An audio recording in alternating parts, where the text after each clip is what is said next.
Irmãos, nós vamos nesse momento abrir a palavra do nosso Deus para o livro de 1 Tessalonicenses capítulo 4. 1 Tessalonicenses capítulo 4 vai ser exatamente o texto onde nós iremos estudar hoje à noite, tá certo? 1 Tessalonicenses capítulo 4, do verso 1 em diante. Pedir aos irmãos que puderem ficar de pé, para que assim nós possamos fazer a leitura da palavra do nosso Deus. 1 Tessalonicenses capítulo 4, vamos fazer a leitura desse texto. Diz o seguinte, a palavra do Senhor, do versículo 1 até o versículo 8. Finalmente, irmãos, nós nos rogamos e exaltamos no Senhor Jesus, que como de nós recebestes, quanto a maneira porque deveis viver e agradar a Deus, e efetivamente estáis fazendo, continueis progredindo cada vez mais, porque estáis inteirados de quantas instruções vos demos da parte do Senhor Jesus, pois esta é a vontade de Deus, a vossa santificação, que vos abstenhais da prostituição, que cada um de vós saiba possuir o próprio corpo em santificação e honra, não com desejo de lascívia, como os gentios que não conhecem a Deus. E nesta matéria ninguém ofenda, nem defraude seu irmão, porque o Senhor, contra todas estas coisas, como antes vos avisamos e testificamos claramente, é o vingador. Porquanto Deus não nos chamou para a impureza, e sim para a santificação. De sorte, quem rejeita estas coisas, não rejeita o homem, e sim a Deus, que também vos dá o seu Espírito Santo. Pai querido, aqui estamos na Tua presença, nosso coração se alegra em poder participar desse culto a Ti, Senhor. Estamos aqui na condição de servos e de adoradores, e queremos, ó Pai, realmente ouvir a Tua palavra, queremos ouvir a Tua voz. Por isso, Senhor, nossos corações estão abertos para receber a exortação e os conselhos do Senhor. E realmente o Senhor fala de um modo que edifique as nossas vidas hoje à noite, Pai. Nós pedimos, agradecidos no nome de Jesus. Amém. Poder sentar, irmãos. Há algum tempo atrás nós estávamos estudando o livro de 1 Tessalonicenses e nós vimos que a carta do apóstolo Paulo à igreja de Tessalônica realmente é uma carta muito animadora. Podemos observar o apóstolo Paulo elogiando de uma forma tremenda aquela igreja. Na realidade, queridos, como nós já vimos outrora, a igreja de Tessalônica era uma igreja exemplar, era uma igreja modelo. O apóstolo Paulo faz questão de elogiar essa igreja já no seu primeiro capítulo, logo no início da sua carta, mostrando que aquela igreja se tornou realmente uma igreja padrão, uma igreja modelo, e muitas outras pessoas se converteram através do testemunho daquela igreja. Uma grande bênção, uma igreja que tinha realmente amor, uma igreja que tinha realmente uma profunda fé, uma dedicação, um trabalho muito intensivo para as coisas do Senhor. E o apóstolo Paulo realmente mostra essa igreja grandemente abençoada por Deus, pelo seu comportamento, pela sua vida como igreja. Na realidade, nós podemos dizer que a igreja de Tessalônica era uma igreja incrível. Mas aí a gente entra no capítulo 4. A gente vê o capítulo 1, 2 e capítulo 3 da primeira epístola do Paulo a Tessalônica, e nós vemos só elogios. E aí quando nós entramos no capítulo 4, nós vemos uma palavra que ele até então não usava, que era exortação. Versículo 1 diz: finalmente, irmãos, nós vos rogamos e exortamos. Então, a partir de agora, o apóstolo Paulo ele vai mudar o teor da sua carta. Não vai ser mais palavras tão de elogios, mas agora palavras de exortações. Palavras realmente para que a igreja pudesse analisar seu comportamento e melhorar a sua postura diante de Deus. Quando você vai lá para o capítulo 3, versículo 10, nós vemos o seguinte, Paulo dizendo: orando noite e dia, com máximo empenho pessoalmente e reparar as deficiências da vossa fé. Então nós podemos chegar à conclusão, irmãos, que essa igreja, apesar de ser uma igreja modelo, apesar de ser uma igreja padrão, obrigado, irmão, nós podemos observar que era uma igreja também que tinha seus problemas, tinha também as suas debilidades. E o apóstolo Paulo, aqui no capítulo 4, do versículo 1 ao versículo 8, ele vai mostrar algumas deficiências que a igreja precisaria realmente resolver. Uma palavra que nós vemos repetidas vezes no capítulo 4, do verso 1 ao verso 8, é a palavra santificação. Você observa aí no versículo 3, quando Paulo diz: esta é a vontade de Deus, o que? A vossa santificação. Nós vemos também essa palavra santificação no versículo 4, quando ele diz que cada um de vós saiba possuir o vosso próprio corpo em santificação e honra. E lá no versículo 7 nós vemos: porque Deus não nos chamou para a impureza, e sim para a santificação. Então Paulo agora, nesse momento, ele está trazendo uma exortação para a igreja de Tessalônica, e essa exortação também para nós hoje à noite, sobre a questão da santidade. E nós podemos observar, irmãos, aqui especialmente versículo 3 diz: porque esta é a vontade de Deus. Às vezes nós, quando estamos orando, perguntamos: Senhor, qual é a tua vontade para a minha vida? Senhor, o que é que o Senhor quer que eu faça? Você já sabe. A palavra de Deus declara de uma forma bem nítida e objetiva: a vontade de Deus é que você seja um homem santo. A vontade de Deus é que você seja uma mulher santa. A vontade de Deus é que esta igreja seja uma igreja santa. E hoje à noite nós vamos falar sobre isso, sobre santificação. Interessante, irmãos, nós vemos uma igreja que estava crescendo, a igreja de Tessalônica. Tessalônica aqui nós vemos uma igreja modelo, uma igreja padrão, uma igreja que estava muito envolvida na obra de Deus, mas estava faltando alguma coisa, estava faltando santidade, estava faltando realmente o estar diante de Deus de uma forma pura, de uma forma verdadeira e sincera. E Paulo agora vai direcionar essa exortação à igreja para que eles possam andar em santidade. E antes de continuar a mensagem, eu queria fazer uma pergunta a você, crente, você que está conosco hoje à noite visitando também. Você é uma pessoa santa? Deus olhando agora para você. A Bíblia diz que onde tiver 2 ou 3 reunidos em seu nome, Ele está presente. Deus está aqui. Jesus está aqui em nosso meio. E Ele não está apenas olhando a roupinha bonita que você está usando.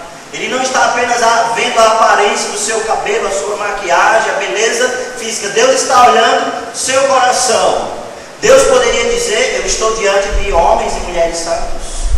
Mulheres e homens que procuram viver uma vida de santidade. Queridos irmãos, Deus deseja que cada um de nós possamos viver uma vida de santidade. Deus quer que nós vivamos uma vida correta, coerente com a sua vontade. Nós observamos que essa questão da santidade é uma ênfase que o apóstolo Paulo dá praticamente em todas as suas epístolas. Sempre quando ele está escrevendo para qualquer igreja, ele sempre aborda a temática sobre santidade. Sabe por quê, queridos? Porque Paulo, ele não estava preocupado com uma igreja grande. Ele não estava interessado onde muitas pessoas estavam ali reunidos naquele lugar. A maior preocupação do apóstolo Paulo, e eu posso ver realmente nitidamente na palavra de Deus, é que aquelas pessoas fossem realmente pessoas santas.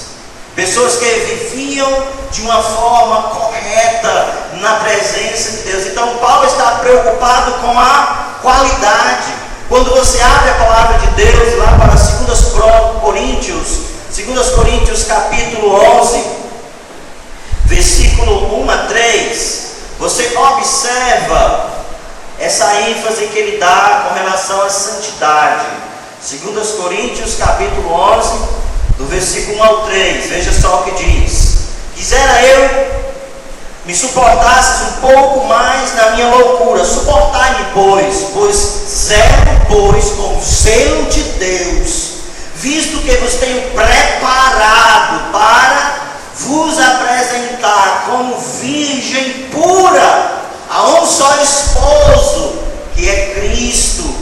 Mas receio que, assim como uma serpente enganou Eva com a sua astúcia, assim também seja corrompida a vossa mente, e se aparte da simplicidade e pureza devidas a Cristo. Então Paulo está aqui mostrando que o desejo dele era trabalhar na igreja do Senhor Jesus, aperfeiçoar a igreja do Senhor Jesus, para apresentar a igreja do Senhor Jesus como uma virgem pura, uma virgem imaculada, uma virgem que não foi corrompida pela imoralidade para o seu esposo. No caso aqui ele fala Jesus Cristo. Então Paulo está dizendo: eu zelo como o zelo de Deus. E você ainda observa nesse mesmo texto de 2 Coríntios 11, vá lá para o versículo 28.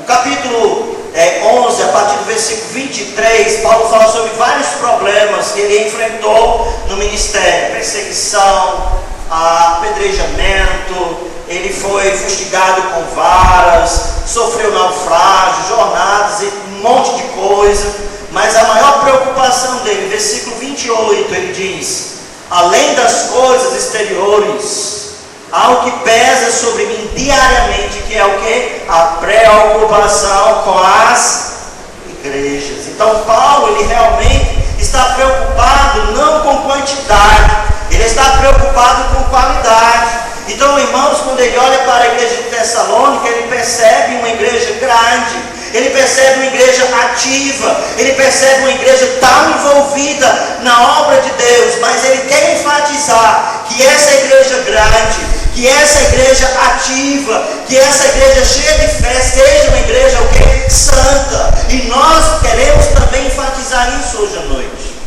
porque a preocupação do Senhor, Deus, e a sua vontade é que esta igreja seja uma igreja santa, uma igreja pura, uma igreja realmente sem mácula. Jesus Cristo falou na sua palavra, em João capítulo 3, aliás, capítulo 4, ele diz que Deus é Espírito e requer que os seus adoradores o adorem em espírito e em verdade.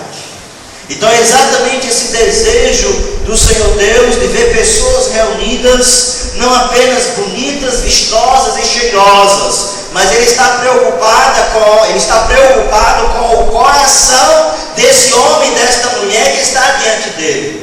Muitas vezes nós achamos que santificação, ou viver uma vida de santidade, é estar frequente na igreja. Eu vou na igreja regularmente, eu estou participando de todas as atividades da igreja, eu canto, eu louvo a Deus, eu estou sempre presente. Mas, irmãos, estar presente na igreja não necessariamente nos diz que essa pessoa é uma pessoa santa, não necessariamente diz que essa é uma pessoa consagrada exclusivamente para o Senhor. Jesus fala lá em Mateus 15, versículo 7 a versículo 9, e ele cita uma passagem do Velho Testamento dizendo o seguinte: este povo honra-me com os lábios, mas o coração está distante de mim e em vão me adora. Então Jesus está mostrando a atividade litúrgica e ritual daquelas pessoas que entravam no templo, adoravam a Deus e simplesmente adoravam. Eles estavam indo, frequentando e muito ativo no culto. Mas Jesus diz: olha, o coração dessas pessoas está longe de mim. Então estar na igreja não quer dizer que eu sou santo. Professar realmente Jesus como meu Senhor, ou estar inserido em alguma atividade ou alguma programação da igreja, não quer dizer que eu sou santo. Ser santo é muito mais que isso. Ser santo não é simplesmente conhecer a palavra. Eu conheço a palavra, eu realmente conheço, já li a Bíblia várias vezes, eu sei vários versículos memorizados, eu tenho lido a Bíblia todos os dias, mas o conhecer da palavra não necessariamente nos diz que nós somos santos. Jesus, lá no livro de Mateus, capítulo 23, ele faz uma crítica muito pesada com relação aos religiosos da época. E ele fala exatamente que aquele grupo religioso, que eram os escribas e os fariseus, que eles eram hipócritas. E Jesus até chegou a falar no capítulo 23 de Mateus, versículo 25, as seguintes palavras. Mateus 23, 25, ele diz o seguinte: ai de vós, escribas e fariseus, hipócritas, porque limpais o exterior do copo e do prato, mas estes por dentro estão cheios de rapina e de intemperança. Então aqueles homens religiosos, eles se apresentavam muito bem, conhecedores das Escrituras, ensinavam a palavra de Deus para as pessoas, mas Jesus diz: olha, só aparência, porque está uma grande sujeira dentro de vocês. Jesus até chega a falar, são como sepulcros caiados. Então, irmãos, ser santo, ou viver uma vida de santidade, viver uma vida de consagração ao Senhor, não está atrelado necessariamente ao estar ativo na igreja, ao cantar ao Senhor, não está atrelado simplesmente a eu conheço as Escrituras, nem porque eu também sou há muito tempo convertido. Eu já tenho 20 anos de crente, eu já tenho 20 anos de convertido, então eu sou um super santo. Não.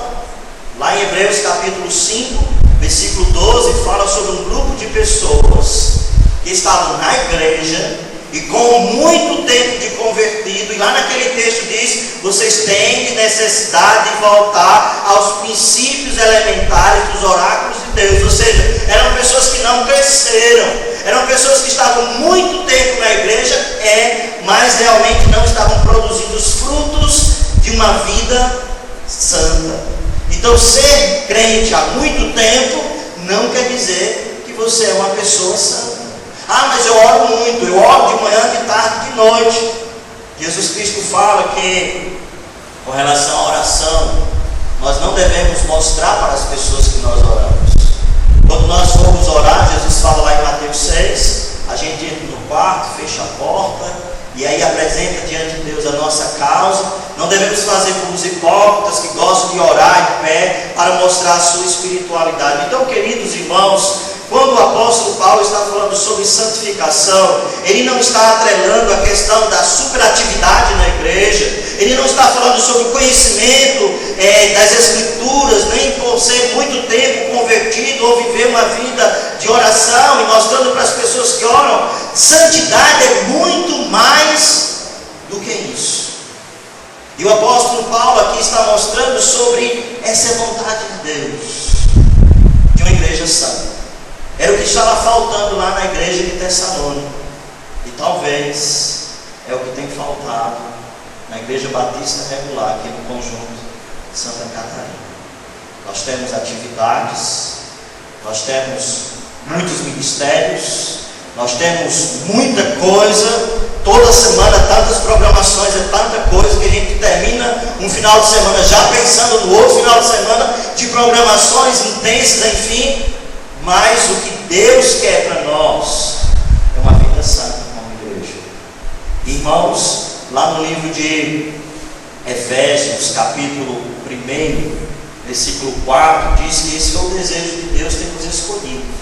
Ele nos escolheu nele antes da fundação do mundo, para que nós pudéssemos ser santos e irrepreensíveis perante Ele e em amor. Então esse texto de Efésios capítulo 1, versículo 4, mostra que o desejo do coração de Deus, ao nos escolher, realmente a nos selecionar, foi para que nós pudéssemos viver uma vida de santidade.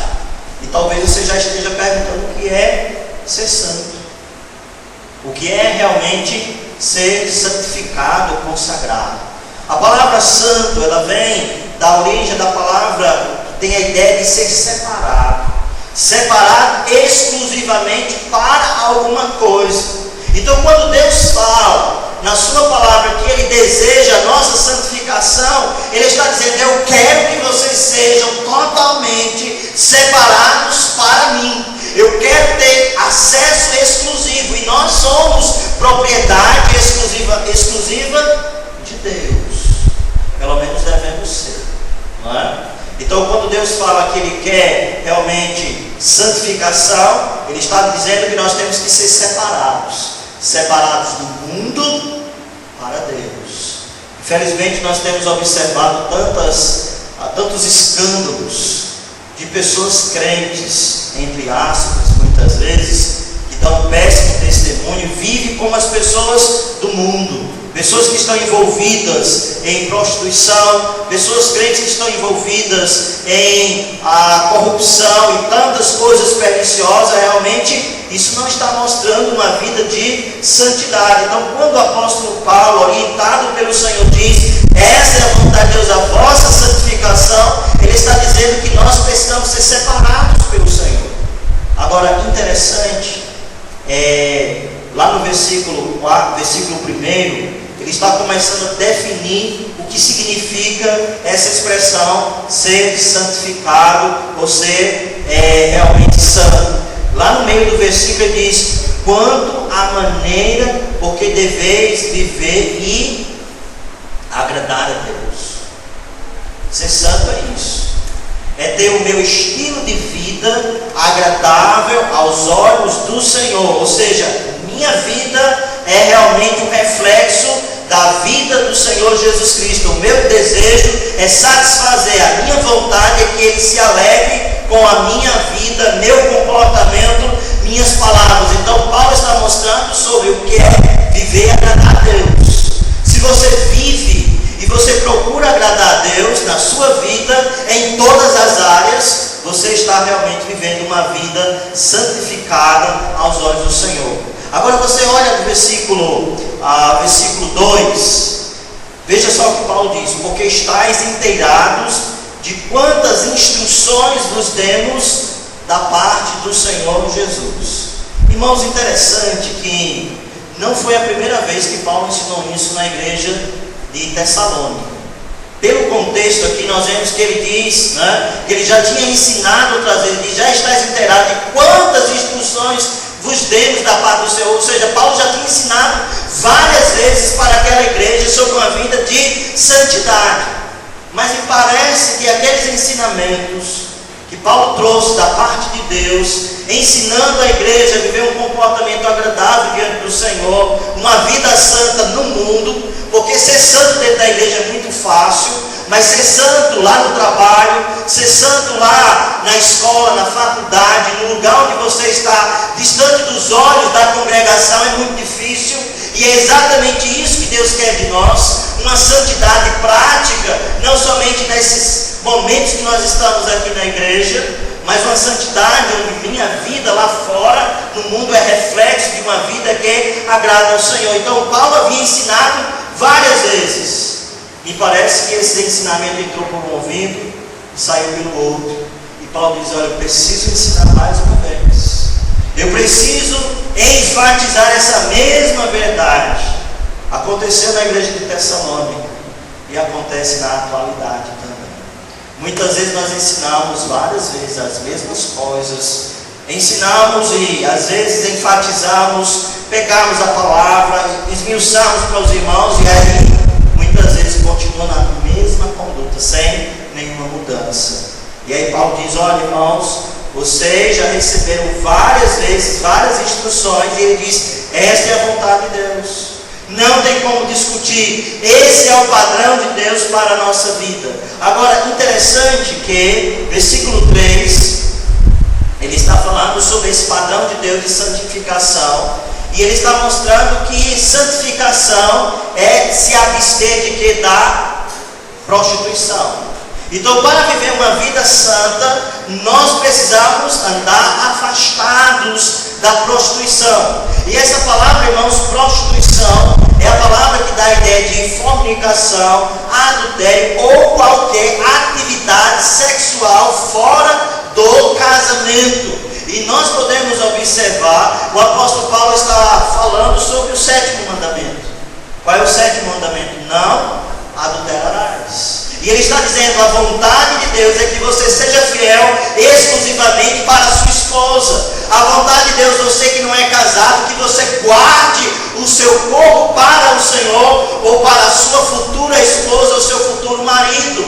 Deus está mostrando para nós, nesse texto que essa santificação é do corpo. O cuidado que eu tenho que ter com os meus olhos, o cuidado que eu tenho que ter com os meus pés, o cuidado que eu tenho que ter com o meu coração e com a minha mente. Porque nós sabemos, irmãos, que a prostituição, a imoralidade, ela acontece, não é de uma hora para outra. Acontece quando nós somos seduzidos, somos atraídos e os nossos olhos começam realmente a observar, e aí realmente nós estaremos andando por caminhos que não agradam ao Senhor Jesus Cristo. A prostituição mental tem sido realmente uma arma que o diabo tem usado para destruir muitos servos do Senhor.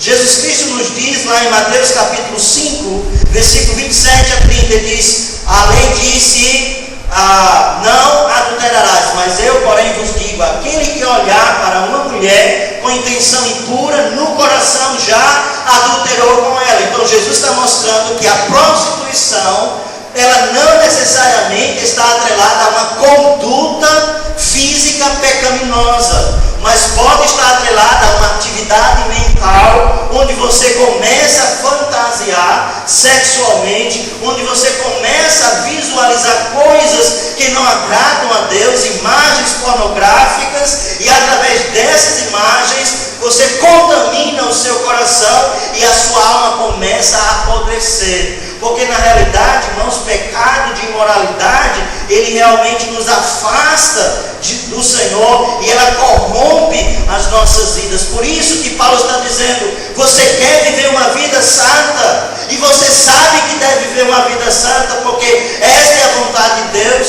Cuidado com a prostituição. Prostituição, irmãos, ela está no nosso sangue. O nosso sangue, a nossa vida, o nosso corpo, ele é seduzido por essas coisas pecaminosas, porque nós somos carnais. Por isso Paulo diz: fazei, pois, morrer a vossa natureza terrena. E uma das coisas da natureza terrena é a prostituição, é o desejo, é exatamente essa atração sexual que muitas vezes nós temos. E essa atração sexual que cada ser humano tem, principalmente já na fase da adolescência adulta, pessoas jovens, pessoas adultas também, ela só pode ser satisfeita com o casamento. E se não pode ser satisfeita com o casamento, Deus ele também dá o escape. Então nós temos aí a preocupação que o apóstolo Paulo está colocando para nós, para tomarmos cuidado, para que nós não venhamos a nos enveredar por caminhos da prostituição, a prostituição dos olhos, a prostituição da mente, a prostituição do coração. Lembra que nós falamos aqui sobre santificação? Santificação não é chegar na igreja e cantar ao Senhor. Santificação não é chegar na igreja e dizer: olha, eu estou orando. Santificação não é dizer: olha, eu sei ler a Bíblia, eu conheço muitos textos da Bíblia. Santificação tem a ver com a mente, com o coração. E será que nossos corações e nossas mentes estão puras ou puros diante de Deus? Será que realmente Deus está olhando para dentro da nossa vida e percebendo que realmente há uma alma limpa, há uma alma pura, há uma alma realmente com sinceridade na sua presença, buscando viver uma vida de santidade? Então Paulo está tratando aqui sobre santificação, e ele diz: santificação é se abster da prostituição, é andar longe da prostituição, é não permitir que os desejos carnais que fazem guerra contra a alma minem a sua vida. Lá no versículo 5, ele diz o seguinte: não com desejo de lascívia. E quando ele fala aqui sobre o desejo de lascívia, ele está mostrando sobre uma conduta ultrajante, pecaminosa, atos imorais que a pessoa pratica e não está nem aí. Ou seja, ela está numa atividade imoral e ela nem tem consciência de que essa conduta imoral ela é reprovável diante de Deus. E por que Paulo está dizendo isso para a igreja de Tessalônica? Talvez ele percebeu que talvez alguns irmãos que estavam inseridos dentro da igreja, servindo ao Senhor, trabalhando na obra de Deus, zelosos nas atividades, mas lá fora da igreja, lá fora nas suas atividades seculares, estavam se envolvendo em práticas perniciosas, práticas pecaminosas, condutas imorais. E por isso Paulo está exortando a igreja. E veja, irmãos, quando ele diz: eu estou exortando, estou rogando a vocês, porque o desejo do coração de Deus é que nós possamos nos preocupar com os nossos corpos, com as nossas vidas, com as nossas mentes. E ele fala aqui sobre esse desejo lascível, né? Essa lascívia, versículo 5, né? O desejo de lascívia como gentios que não conhecem a Deus. Nós não podemos andar como o mundo, irmãos. O mundo diz, quando o casal está namorando, vocês podem praticar sexo. Muitas vezes os pais permitem que os seus filhos tenham sexo dentro da sua própria casa, porque é melhor em casa do que lá fora, no motel ou em outro lugar. Aqui é mais seguro. Isso é o que o mundo determina. Mas a Bíblia declara a santidade, a virgindade, onde o casal se preza para chegar realmente nas núpcias sem nenhuma contaminação na sua mente. E nós ensinamos isso porque a Bíblia ensina isso. Santidade no sentido do corpo, santidade no sentido da mente, santidade no sentido do coração. E aqui o apóstolo Paulo vai usar uma palavra bem interessante no versículo 6 sobre santidade. Ele diz: e nesta matéria ninguém ofenda nem defraude o seu irmão. Essa palavra, irmãos, defraudar, significa provocar desejos que não são satisfeitos. E talvez você fique perguntando: como é que eu posso provocar desejos em alguém e não satisfazer? E provocar esses desejos sexuais. Agora vamos imaginar a seguinte situação: uma pessoa, uma jovem, uma mulher, ela se veste sensualmente, uma roupa totalmente provocativa, uma roupa totalmente sensual. O seu busto está praticamente à mostra, as suas pernas estão completamente fora, né? A roupa realmente é completamente sedutora. Então alguém, um homem que realmente não conhece a Deus, ou talvez até conhece a Deus, olha para aquela mulher por causa da fragilidade, porque ele é homem e tem desejos como qualquer outra pessoa. Olha para aquela pessoa, aquela mulher, o que é que ele vai sentir? Vai sentir o quê? Desejos. E esses desejos mentais que vai se produzir na sua mente vai levar realmente a uma confusão mental e talvez uma prática pecaminosa que vai desagradar a pessoa de Deus. Então, quando a Bíblia diz que nós não podemos defraudar ninguém, defraudar o seu irmão, está falando dentro da igreja. Que dentro da igreja nós precisamos tomar cuidado com aquilo que nós usamos também, para não provocar defraudação na vida do nosso irmão, na vida da nossa irmã aqui dentro da igreja. Irmãos, eu tenho observado que esse é um assunto que muitas vezes nós precisamos falar várias vezes e ainda a ficha não caiu. Vestimentas adequadas dos santos. Imagina, irmão, você chegar na igreja com uma roupa indecorosa e o rapaz está sentado ao seu lado. Muitas vezes eu estou sentado aqui na frente e aí uma exortação para as mulheres: tomar cuidado quando se senta, o seu dobrar de pernas, não é? Porque às vezes senta, aí a gente que está aqui na frente pode estar vendo sem querer alguma coisa indevida, não é? As roupas cada vez mais subindo, não é? Saias coladas, saias realmente curtas demais.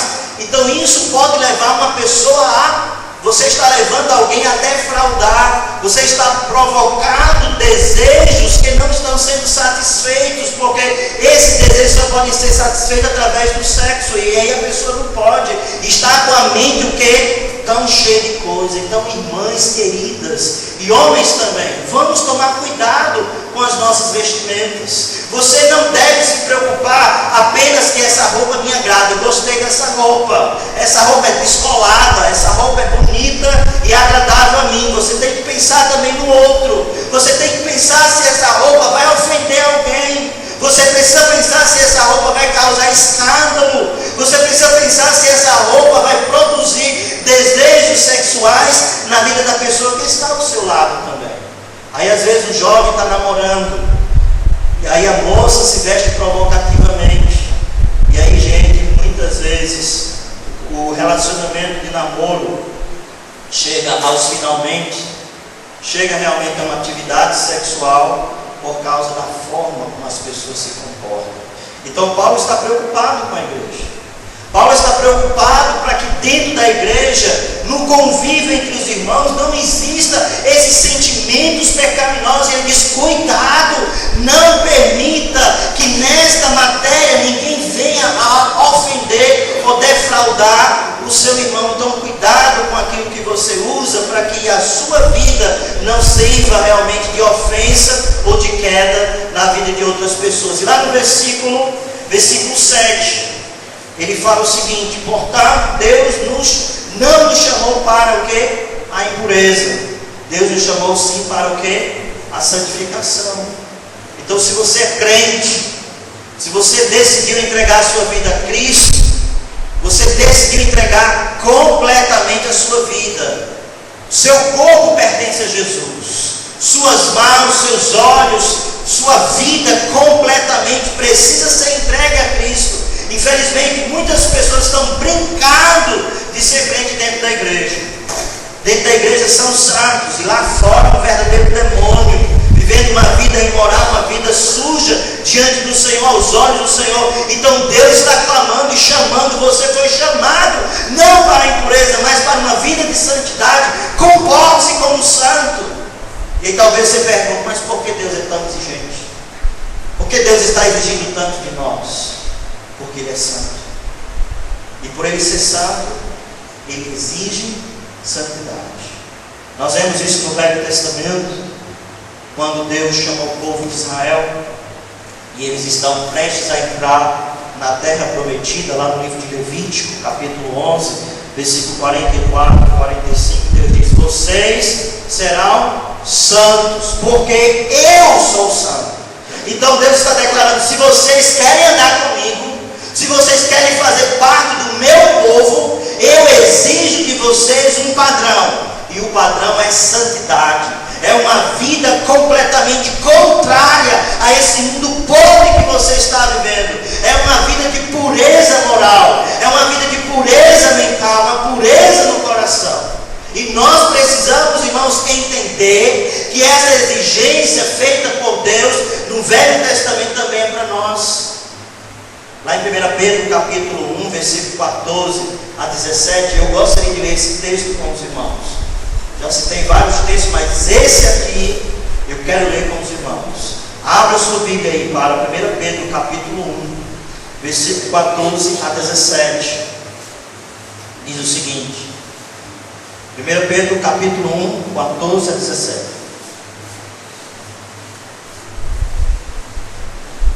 Diz o seguinte, a palavra de Deus: como filhos do quê? Da obediência, não vos amoldeis às paixões que tinhas anteriormente na vossa o quê? Ignorância. Hoje nós somos filhos da obediência.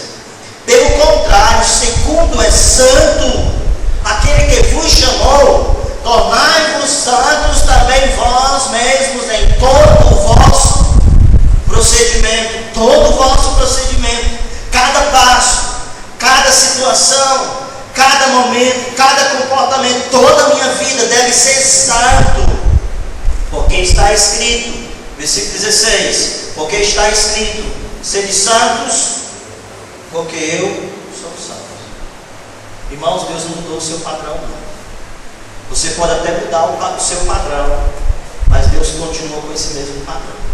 Da mesma forma que Ele exigiu o Velho Testamento, santidade, da mesma forma que Ele exigiu no Novo Testamento, santidade, da mesma forma que nós vemos na Bíblia toda, sempre falado sobre a santidade de Deus, e que as pessoas que se aproximem dEle procurem viver uma vida à altura de um Deus santo.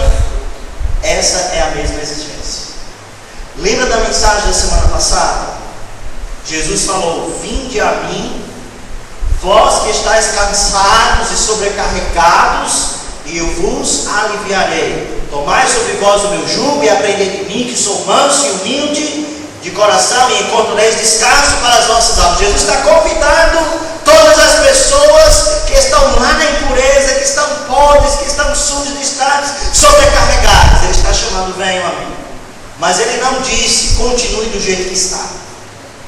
ele exige mudança.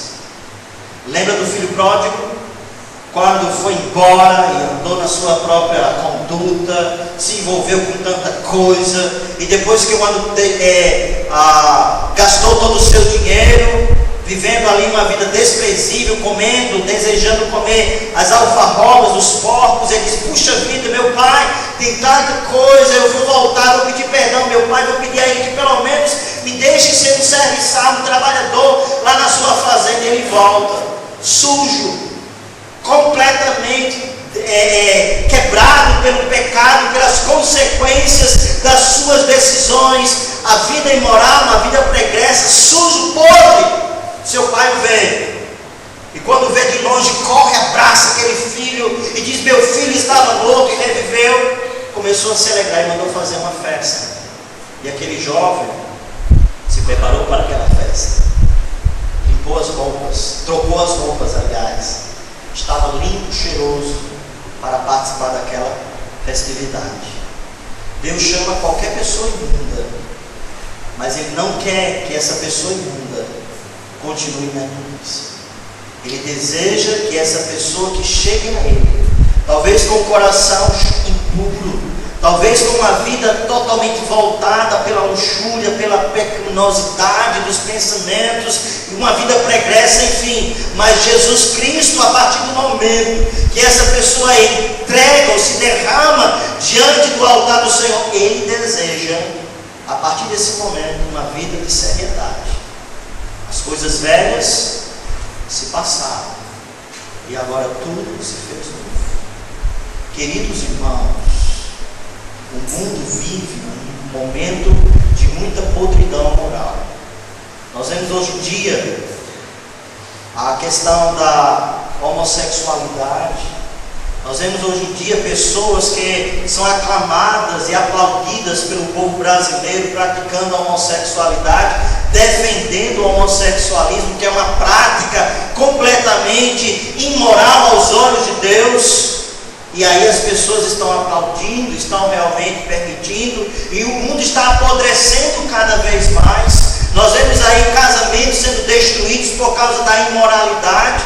Nós vemos aí pessoas se envolvendo na prática sexual totalmente sem nenhum compromisso. Isso é o mundo que vivemos. Mas o mundo de Deus, a igreja do Senhor Jesus Cristo, ela precisa continuar em pé, vivendo uma vida de santidade, não permitindo que o mundo a contamine.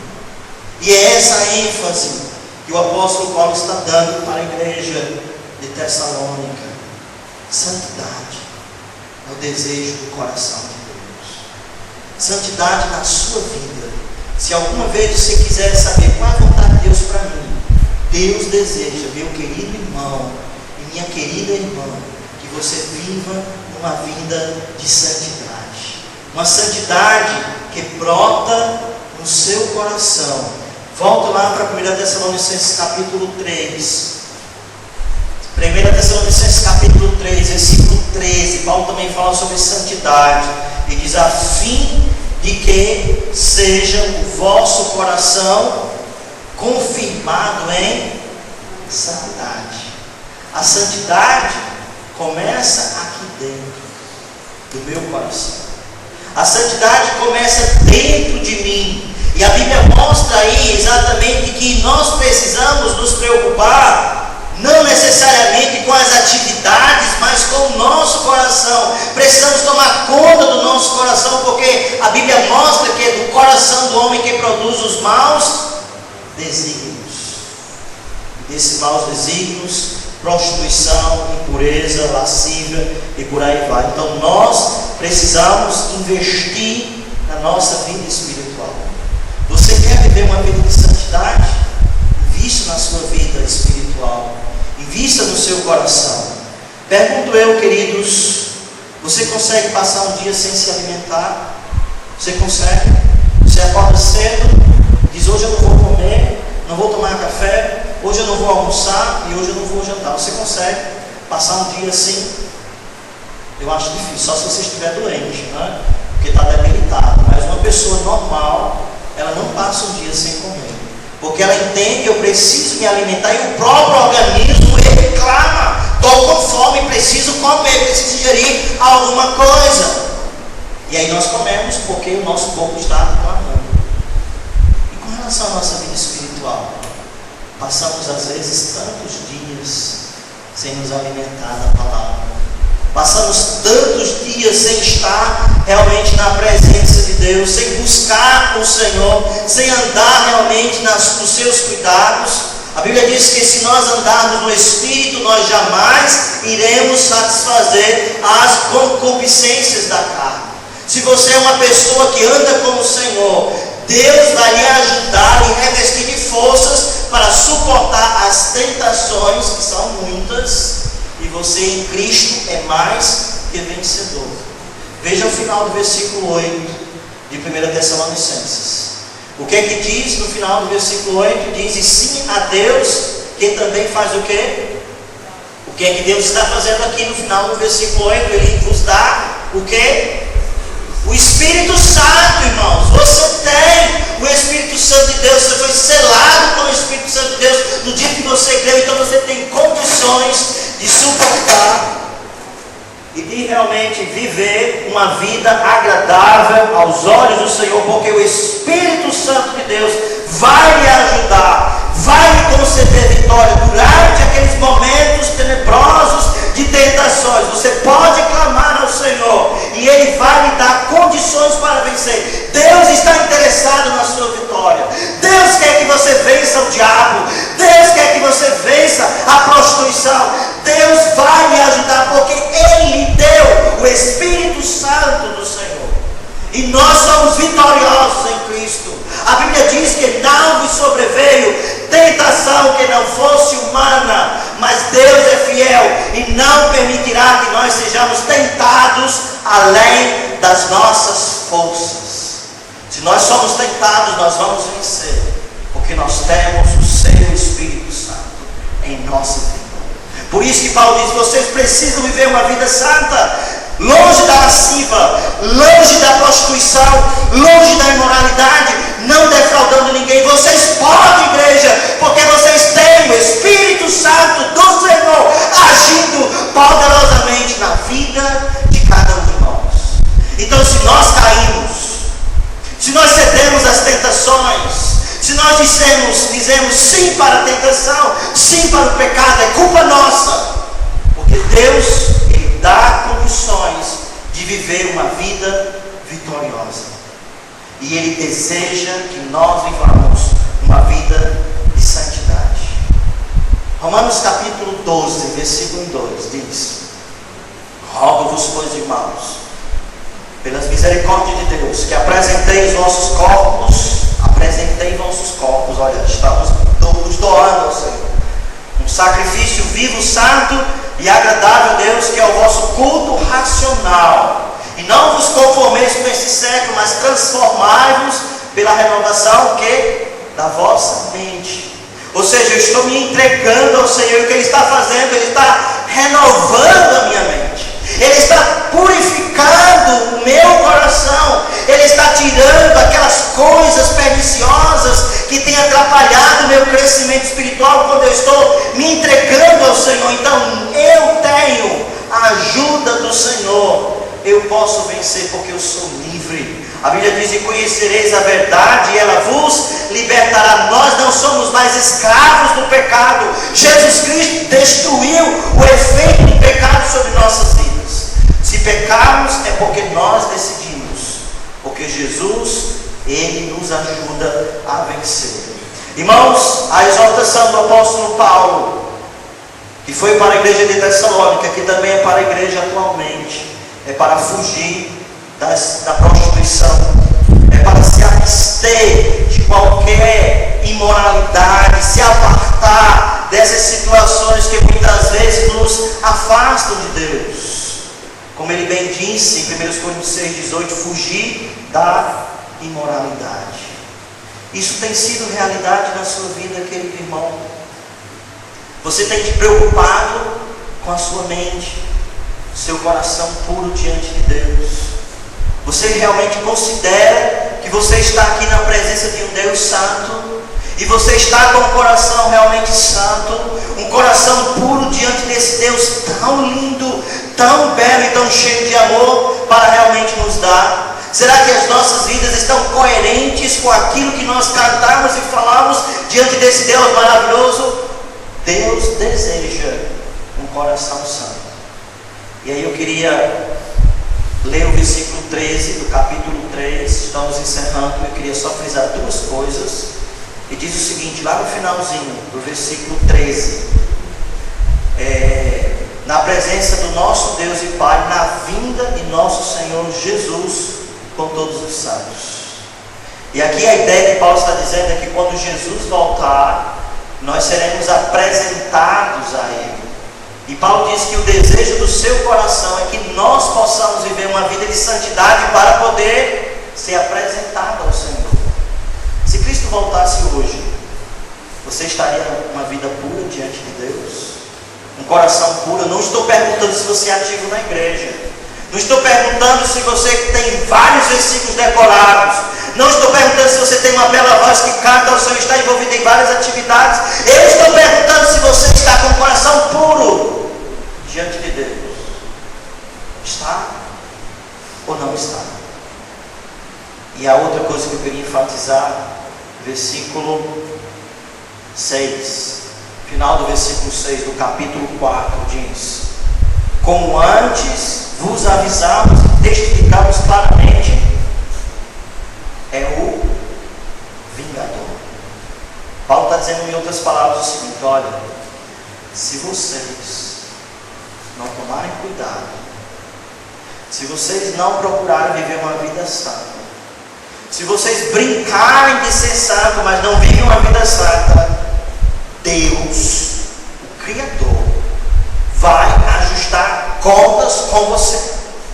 Deus, Ele vai castigar, Ele vai vingar, porque Deus, Ele deseja uma vida de santidade. Se você não tem, se você está brincando com a imoralidade e prostituição, você vai sofrer a vara da disciplina do Senhor na sua vida. Então, irmãos, precisamos estar bem acordados. Não podemos brincar com coisas espirituais. A nossa entrega ao Senhor foi uma entrega total, não parcial, pelo menos deve ser. Que o Senhor ajude a cada um de nós a viver uma vida de santidade, uma vida de pureza moral, diante de um mundo tão podre, diante de um mundo tão corrompido, o qual vivemos. Vamos orar e vamos pedir ao Senhor a sua ajuda e a sua graça para as nossas vidas. Enquanto você, crente, servo de Deus, está orando ao Senhor nesse momento, agradecendo pelos cuidados dele, talvez até pedindo perdão por alguns pensamentos pecaminosos, e a Bíblia diz: se confessar vosso pecado, Ele é fiel e justo para vos perdoar os pecados e vos purificar de toda justiça. Então Deus está pronto a perdoar você e purificar a sua vida, sua mente e seu coração. E talvez tenha aqui em nosso meio pessoas que ainda não entregaram suas vidas a Jesus Cristo. E hoje à noite você quer entregar completamente a sua vida, você quer viver uma vida de santidade, você quer realmente ter acesso à presença de Deus, você quer entregar a sua vida a Jesus Cristo como o único e suficiente Salvador pessoal. Então, se você quer tomar essa decisão hoje à noite, onde você estiver, você pode levantar uma de suas mãos e nós vamos orar por você. Você quer viver uma vida de santidade, você quer viver uma vida de total dependência do Senhor, e Ele vai lhe ajudar, Ele vai lhe amparar, Ele vai guiar a sua vida. Alguém, onde você estiver, temos ali uma senhora, está levantando a sua mão, está entregando a sua vida ao Senhor Jesus. Graças a Deus, pode baixar a mão. Deus te abençoe grandemente. É a mãe da Débora, né? Graças a Deus por isso. Alguém mais gostaria de entregar a sua vida a Jesus hoje à noite, dizendo: Senhor, eu quero viver uma vida para a tua glória e a tua honra. Alguém mais? Deus abençoe sua vida. Eu vou pedir a essa senhora, pode vir aqui à frente. Alguém poderia acompanhá-la também? A mãe da Débora, uma Maria, pode acompanhar ela para vir aqui. Essa senhora que está lá da Débora, pode vir.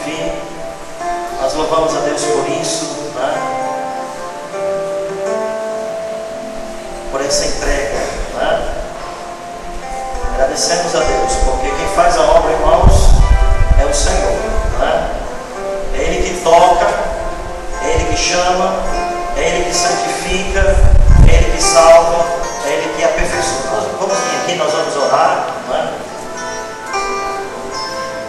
Nós agradecemos, Deus abençoe o irmão. Agradecemos a Deus por sua vida. E vamos agradecer ao Senhor nesse momento, não é? Que Deus possa abençoar e fortalecer grandemente a sua vida. Senhor, nós estamos aqui diante da Tua presença. Nosso coração se alegra, Pai, porque o Senhor é bom e fiel. E o Senhor tem tocado a vida dessa senhora, Pai. Eu sei que não foi hoje, mas durante um tempo o Senhor tem incomodado e hoje ela decidiu, Pai, entregar completamente a sua vida diante do Senhor. Abençoa, Pai, a vida dela. Fortalece, ó Deus, a sua fé. Anima ela, Senhor.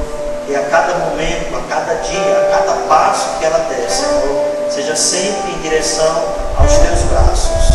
E que a igreja aqui também possa amparar, orar por ela e cuidar dessa nova irmã, Senhor.